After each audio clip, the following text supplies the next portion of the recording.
반갑습니다. 오늘은 다시 듣는 그 말씀 15번째 에스라입니다.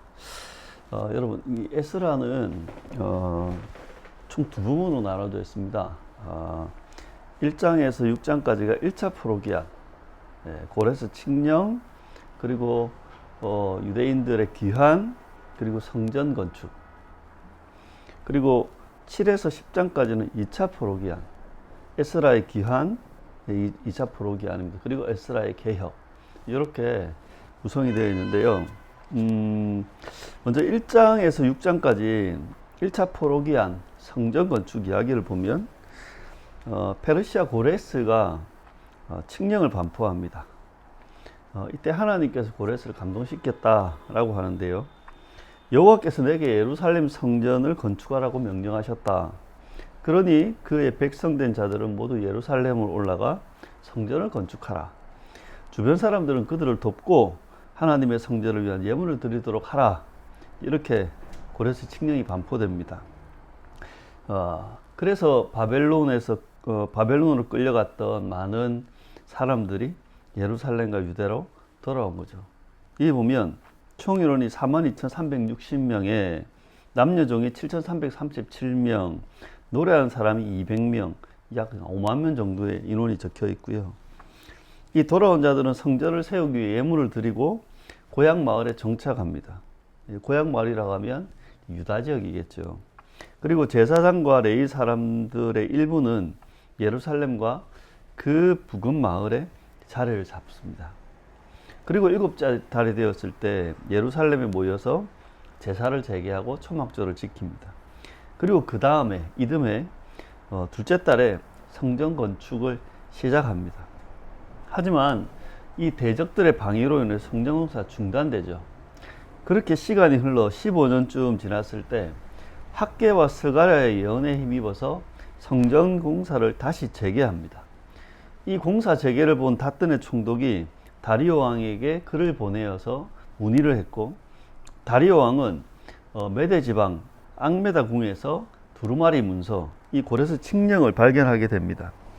그래서 다리오 왕은 이 다뜬의 총독에 조서를 보내서 성전을 짓는데 이 협조하라고 공문을 보내서 그렇게 성전 공사는 멈추지 않고 계속되었고, 결국 다리오 왕 6년에 공사가 완공되어서 성전 봉헌식을 하고 이스라엘 백성들은 유월절과 무교절을 지킵니다. 이렇게 성전이 완공되었던 그때가 BC 516년, 성전이 파괴된 지 정확하게 70년 되었을 때였습니다.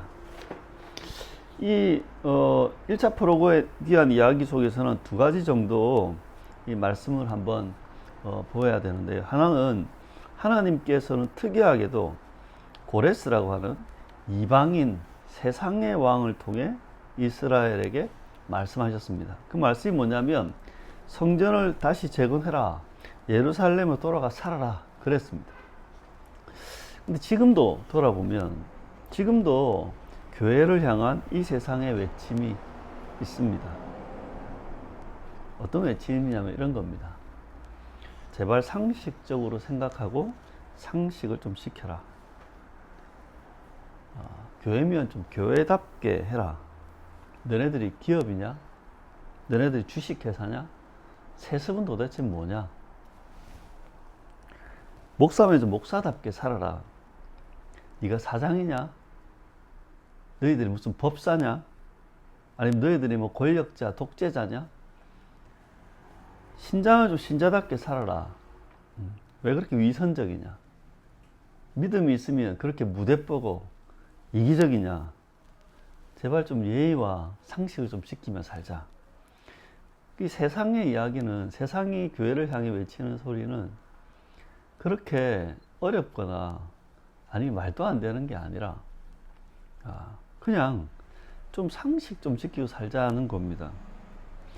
어쩌면 그 옛날처럼 지금도 하나님은 이런 세상의 외침을 통해 교회에 말씀하고 계신 게 아닐까요? 이 세상의 외침이 정말 하나님의 말씀이라는 걸 어떻게 알 수 있냐? 그건 성경 속의 그 이야기와 이 세상에 하는 이야기가 정말 올토당탄하고 다르면 그거는 무시해도 되지만, 어쩌면 오히려 세상이 우리를 향해 그 성경 속에 있는 하나님의 말씀을 전하고 있는 게 아닐까요? 좀 기독교 신앙을 회복하고 샬롬의 삶을 살아라. 교회답게 살고 교회답게 존재해라. 신자답게 생각하고 신자답게 살아라. 목사답게 사역하며 살아라. 이게 세상의 목소리일까요? 하나님의 목소리일까요? 어쩌면 하나님이 이 세상의 외침을 통해 우리들에게 말씀하고 있는 게 이것 아니겠습니까? 두 번째는 여호와의 성전을 재건하는 이야기가 주된 건데, 여러분, 여호와의 성전을 재건한다는 건 두 가지 측면. 하나는 물리적인 성전을 재건하는 겁니다. 물리적인 성전도 두 개인데, 하나는 예루살렘 성전, 그리고 나중에 느헤미야에 보면 예루살렘 성. 그러니까 이 물리적인 성전은 성전과 예루살렘 성을 재건하는 겁니다. 근데 이 물리적인 성전뿐만 아니라 본질적인 성전도 재건하는 겁니다. 본질적인 성전은 뭐냐면 여호와 신앙의 언약 공동체입니다. 여러분, 에스라와 느헤미야를 보면 성전과 예루살렘 성을 재건하지만 거기에 추가해서 언약 공동체도 재건합니다. 그러면 이제 우리가 재건해야 될 그 하나님의 성전은 뭐냐? 그건 바로 여호와 신앙의 언약 공동체이죠. 왜냐하면 지금은 물리적인 성전의 시대는 끝났습니다. 옛 성전, 옛 예루살렘 성의 시대는 끝났다고요. 신약의 새 성전은 언약 공동체인 교회를 말합니다. 또한 신약의 새 예루살렘은 성도, 하나님의 백성 교회를 말합니다. 그게 요한계시록 2장과 21장의 말씀입니다. 그러니까 그리스도의 복음을 믿는 언약 공동체, 교회를 재건해야 하는 거죠. 여러분, 교회를 성경적인 기독교 신앙으로 회복하는 것, 그게 교회를 재건하는, 성전을 재건하는 겁니다. 교회에 그리스도와 하나님 나라 복음으로 충만하게 하는 것, 그래서 세속화되고 혼합주의가 난무하는 교회를 정화하고 개혁하는 것, 교회 안에 있는 세상의 정신, 세상의 논리, 세상의 방식을 정화하고 제거하고 청산하는 것, 그게 우리가 해야 될 성전 재건입니다. 그뿐 아니라 교회를 언약 공동체, 예수 제자 공동체로 회복하는 것이 성전을 재건하는 것입니다. 개인화되고 개별화된 교회를 한 공동체, 한 가족, 한 형제 되어서 하나 되게 하는 것, 여러분, 그게 바로 교회를, 성전을 재건하는 겁니다. 하나님이 어쩌면 우리를 이 교회에 한 몸으로 모아주신 이유, 그건 바로 언약 공동체인 이 교회를 재건하기 위함이지 않겠습니까? 자, 두 번째 부분은 7에서 10장까지인데요. 2차 포로기한과 에스라의 개혁 이야기입니다. 에스라가 이스라엘 자손을 이끌고 예루살렘으로 올라옵니다. 이때 올라온 자손들이 1496명이었습니다. 예루살렘에 도착한 에스라는 이스라엘의 현 상황과 문제를 듣고 알게 되었습니다. 제사장, 레위 사람, 이스라엘 백성들이 이방 사람들과 통혼하며 가증한 일을 행하고 있었던 겁니다. 이 가증한 일은 우상 숭배와 음행입니다. 특히 지도자와 관리들이 앞장서서 그래했다. 이 이야기를 듣던 에스라는 성전 앞에서 엎드려 울면서 죄를 자백하며 기도합니다. 이 광경을 보던 이스라엘 사람들도 큰 소리로 함께 슬피 울며 개혁을 맹세합니다. 그렇게 에스라가 모든 백성들을 성전 앞에 모았습니다. 이날 큰 비가 왔는데 모든 유다와 베냐민 사람들이 예루살렘의 성전 앞들에 모여 서 있었습니다. 이때 에스라가 결단을 요구합니다. 죄를 자복하고 이 땅의 백성과 이방 여인과의 관계를 청산하시오. 그러자 일부 반대자도 있었지만 대부분의 사람들은 이 의견을 따르기로 합니다.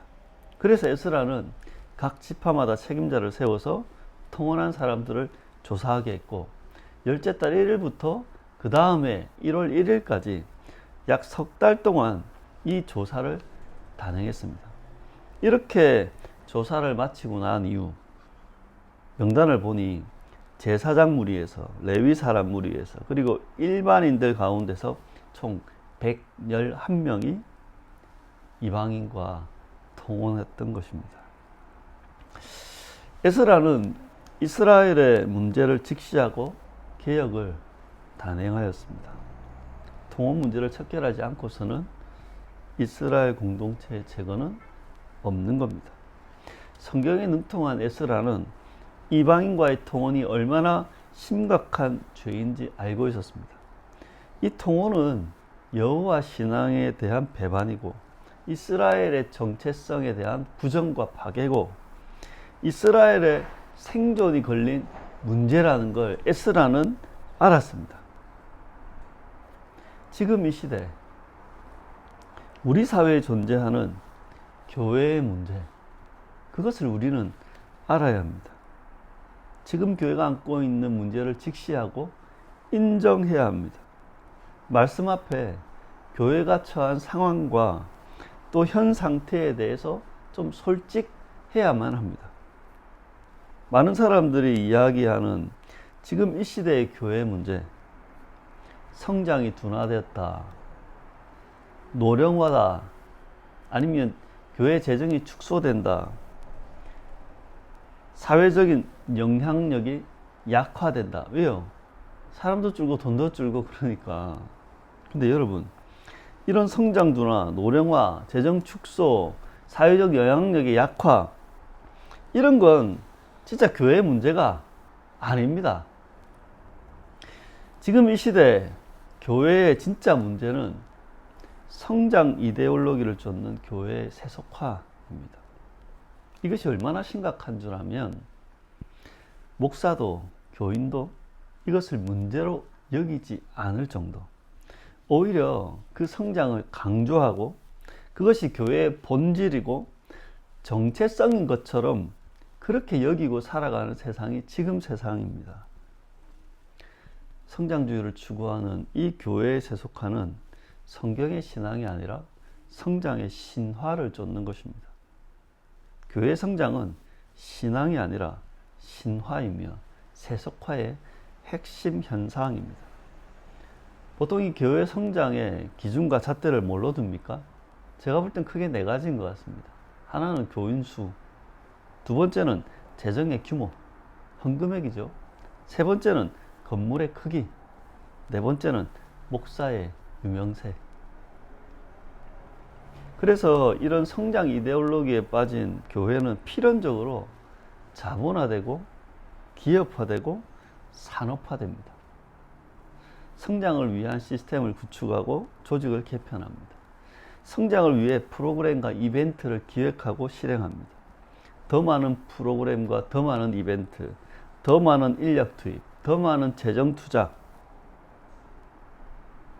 목사는 사업가가 되고 성도들은 생산자, 노동자가 되어버리고 그 사이에 끼인 장로는 그 사업체의 주주이사처럼. 어쩌면 이 시대의 목회자들은 성장에 미쳐 있는 게 아닐까요? 어쩌면 이 시대의 교인들은 그 옛날 벽돌을 굽는 히브리 노예처럼 교회 성장을 위해 동원되고 이용되는 건 아닐까요? 그리고 또 하나의 한국 사회의 이 교회의 문제 중에 하나가 힘의 논리를 쫓는 교회 세력화와 정치화, 진영화인데 이거는 좀 넘어가도록 하고요. 성장 이데올로기에 대항하기 위해서는 교회가 어떻게 해야 되는가?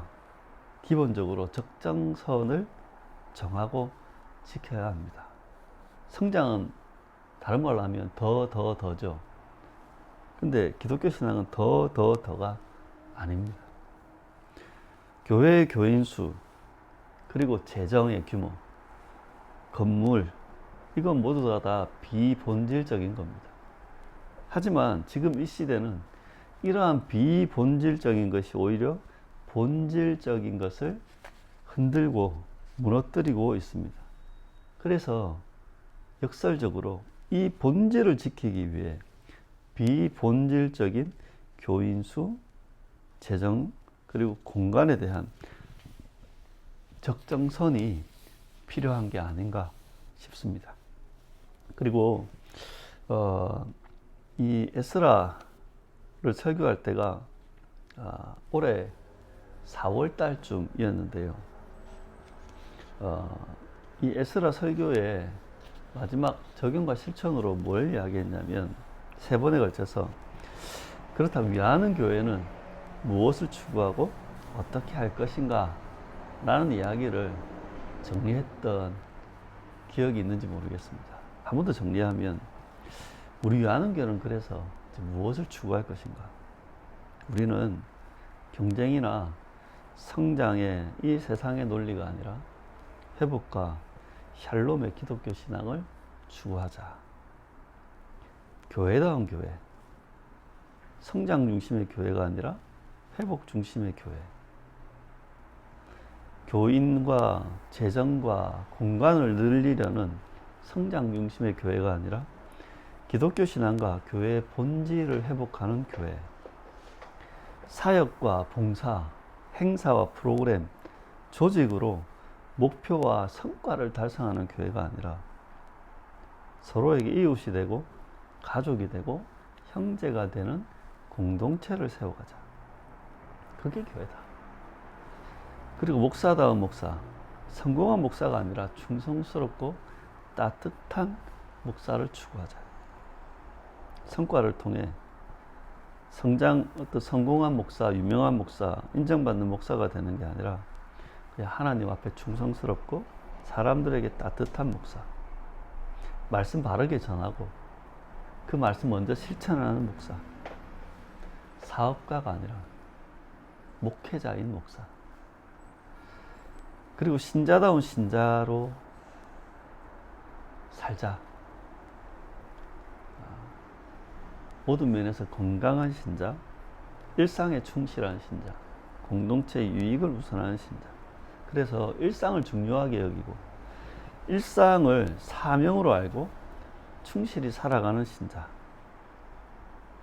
헌금 많이 하고 봉사 많이 하는 신자가 아니라 올바른 기독교 신앙을 잘 배우고 그것들을 알아가고 그래서 그걸 믿고 살아가는 신자. 이 세상과 사람들의 평가에 휘둘리지 않고 언약의식으로 당당하게 살아가는 신자. 이 세상의 이야기에 휘둘리기보다 이 세상 너머의 이야기에 귀를 기울이는 신자. 우리는 그런 교회가 되었으면 그런 교회를 추구하자. 그럼 위하는 교회 어떻게 할 것인가? 조금 구체적으로 목회는 성경적인 기독교 신앙을 믿는 건강한 신자를 양육하는 걸 목표로 하자. 예배와 교육은 성경과 기독교 신앙의 전반을 가르쳐 보자. 성경 본문을 빠짐없이 설교하고 그리고 기독교 신앙 전반에 대해서 한번 가르쳐 보자. 그래서 주일 예배와 주일 성경 학당을 지금처럼 하고 있는 겁니다. 봉사는 교회에서 어떤 봉사활동, 교회 사역을 최소화하자. 예. 이 참된 봉사는 교회에서 뭘 하는 게 아니라 이웃들에게 친절하게, 따뜻하게 존중하면서 그렇게 좋은 이웃이 되는 게 진짜 봉사 아니겠습니까? 그리고 성도 간의 교제는 누군가 해주는 밥, 누군가가 해주는 청소, 누군가가 해주는데 그냥 서비스를 받는 게 아니라 각자 준비해온 음식을 함께 나눠 먹고 말씀과 삶을 이야기하며 교제하자. 전도는 행사나 프로그램이나 이벤트로 하지 않고 관계 전도를 하자.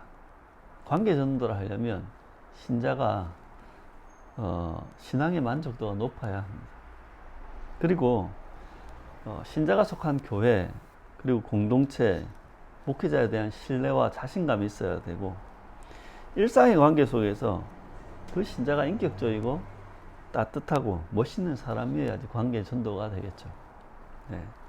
그리고 교회 프로그램과 행사는 좀 세상이나 타 교회와의 어떤 경쟁하지 않고 정말 우리에게 필요한 것을 하자. 교회가 할 수 있는 것, 교회가 해야 하는 것, 그리고 이 행사나 프로그램은 자율적으로, 자발적으로 하자. 네. 그리고 아까도 언급했지만 비본질적인 것이 본질을 흔든다고 했잖아요. 그래서 오히려 본질을 지키기 위해서 비본질적인 적정선이 필요하다. 그 비본질적인 요소는 세 가지: 교인수, 재정, 그리고 공간에 대한 건데요.